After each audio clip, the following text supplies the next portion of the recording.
Hi, and welcome to the course, How to Negotiate for What You Want. I'm Jackie Broman, founder and CEO of Legally Wise Women. I'm a practicing lawyer. I'm collaboratively trained and a trained mediator as well. And in this course, you will learn the techniques and strategies for negotiating in a better way. It'll also help you to understand how, if you do engage a lawyer, they might approach negotiations, but also you can talk to them more strategically if you have a better understanding of negotiating as well, let alone being able to negotiate for yourself. In this intro, I just wanted to start by getting us on the right foot. Now, being legally wise doesn't mean that we're out there being vindictive and hurting someone else. That hopefully is not your goal in negotiating. We want you to keep your integrity in mind, and that is why it's about negotiating for what you want. So what is going to be best for you, not about giving up for the sake of keeping a relationship, not for the sake of just hurting the other person. This is really about what's going to set you up best for the future. It's also not about what your lawyers and friends think that you should be going for, and necessarily about what your rights are. So quite often when we do alternative dispute resolution, it is to do it at an early stage to stop things from getting to litigation where you need to fight for your rights. This is about actually having control of the outcome yourself, rather than letting it get out of control and put into the hands of solicitors and courts. So this short intro just covers some initial ideas that I want you to understand and keep in mind as you go through the later lessons that look at technique and strategy, because I'd like you to keep your purpose in mind. Now, as part of this intro, I am going to upload a Excel spreadsheet that is like a quiz, which helps you to determine your own conflict style. Now, your conflict style might be different in different conflicts, different situations. At home with your spouse might be different from your parents or siblings, might be different from your workplace, might be different from school and other associations or networks that you're a part of. But it's good to have a bit of an understanding of what your default conflict style is, so that then you can keep in mind what some of the other skills you need to develop or be conscious of when you're negotiating, if you don't want to negotiate from your default position. So you can see on this image, it's like a XY axis where we've got the importance of the relationship from low to high, and then the importance of your own achieving your own goal from low to high. And so an avoidant conflict style is where you put low priority on the relationship, and you also have a low priority on achieving what you actually want. So an avoiding style is a non-confrontational approach where you tend to lose or get nothing resolved. So the pros of this situation is that it doesn't escalate the conflict. It postpones difficulty maybe until you're in a better space to be able to deal with it, or the other party comes down, or you can bring it to a formal mediation style instead of dealing with it yourself. So avoidance can have its place. So that's a pro. The con is obviously that the problem doesn't get addressed or resolved at that point. If the other party thinks it's resolved, then you've just been walked all over. An accommodating style is where a lot of women sit because we're raised to keep other people happy. So this means that we place a high importance on the relationships around us, and we put our own needs last a lot. So an accommodating style, as I said, tends to want to maintain the relationships around. They have a lose-win strategy, giving the other party more about what they want, more of what they want at your own expense. The pros of this is that it minimizes injury to the other party. So where you feel like the relationship is more important and you want an ongoing relationship, you can give up your needs for the sake of keeping that relationship. So yeah, you may still have a good relationship, but there might be some resentment from you further down the track. So that's a con. And if you are always accommodating, people might tend to exploit that. So that can be a bit of an abuse of power situation ultimately. If we go up to a competing or competitive conflict style, so this is where the other party, no, we'll use you as an example still. This is where you want your rights enforced and you don't care about the other party very much or maintaining a relationship. So this is more of an authoritarian approach and comes from a place of power. You want a win-lose situation. So this is where you want to win and you want to hurt the other person. The pros of this is that you've got your goal and you're very orientated about that. And it can be a very quick style if the other party is accommodating or avoiding. If the other party is also competing, then you just get entrenched into your own positions and neither of you probably want to move. A person who's competitive can be hostile and can have difficulty listening or understanding to the other party.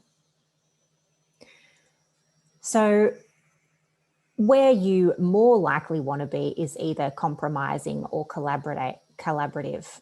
So in a compromising place, this is a middle ground, obviously. So there is some emphasis on the relationship, but also some emphasis on what you want. So this is really useful, particularly in a complex situation where there's lots of little issues and we want both parties to have equal power.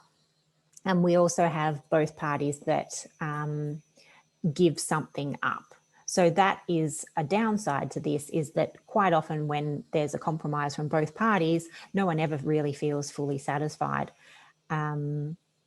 because neither of you either get exactly what you want.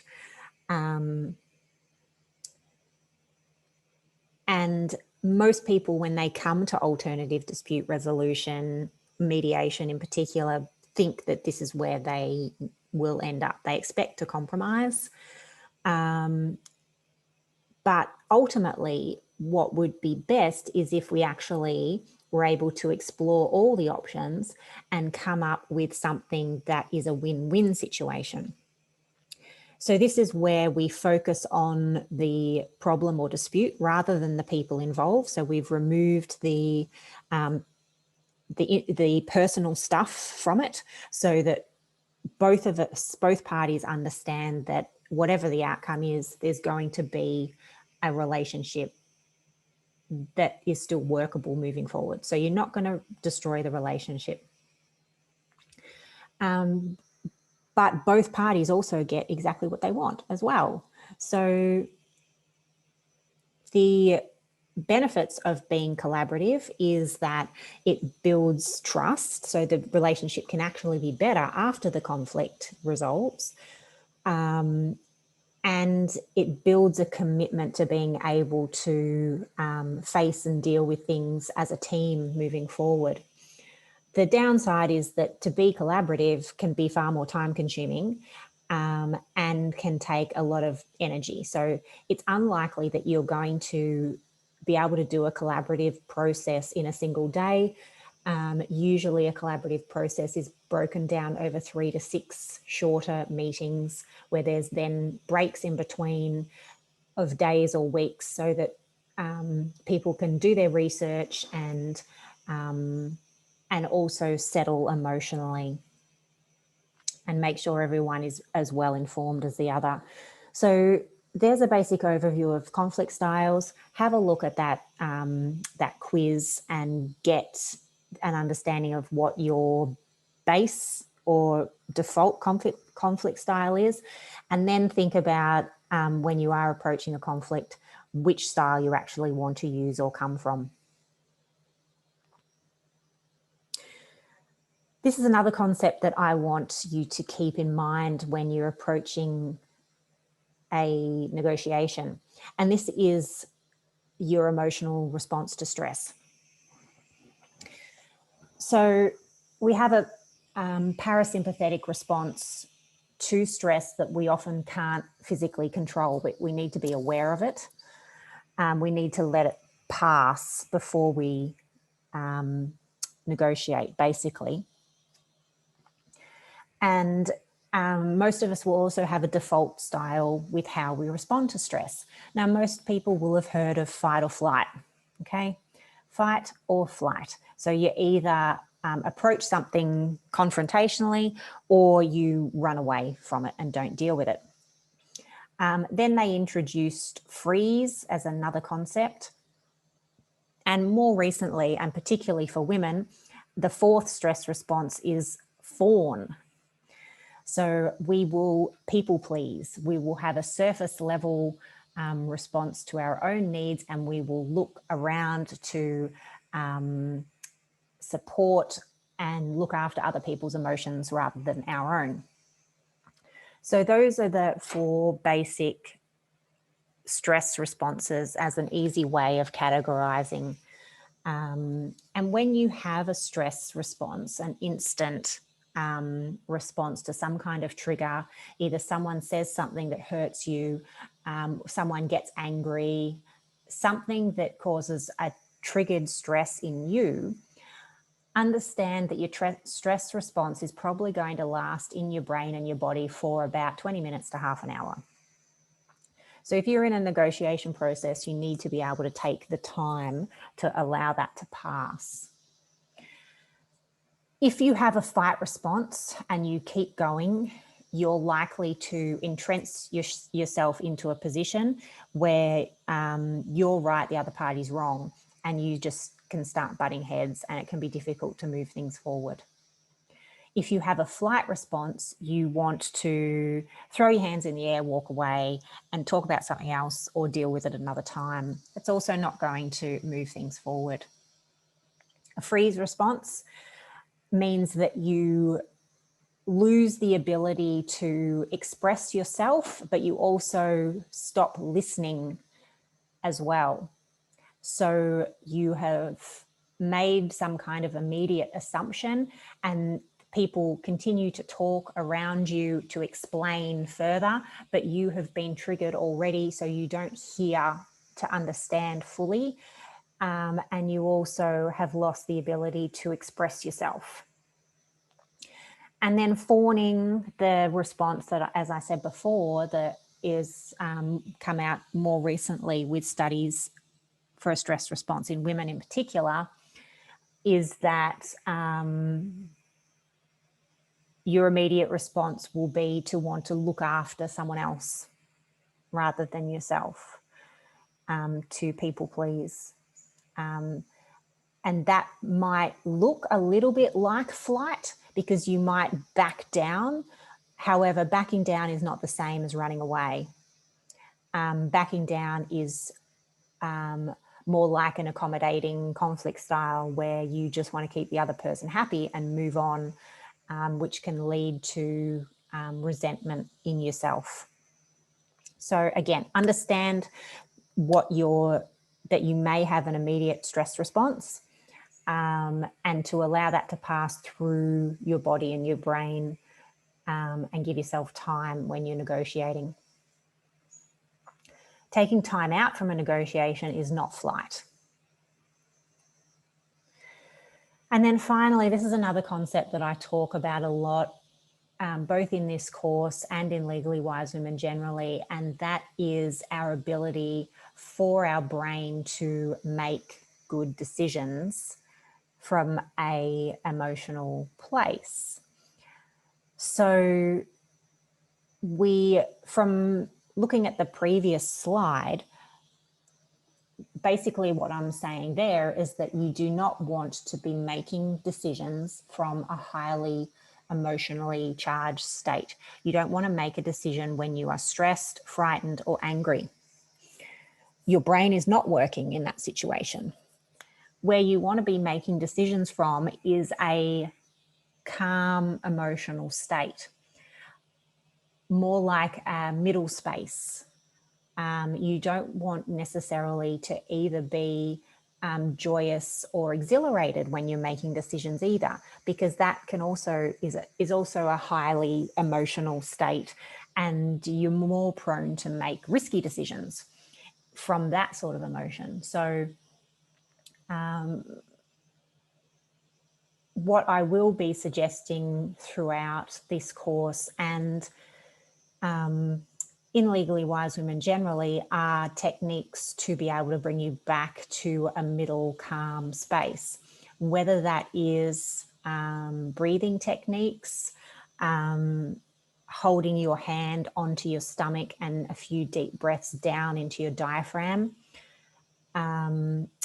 taking a break. As I said in the last slide, 20 minutes to half an hour can be what it takes to get your brain out of a stress response.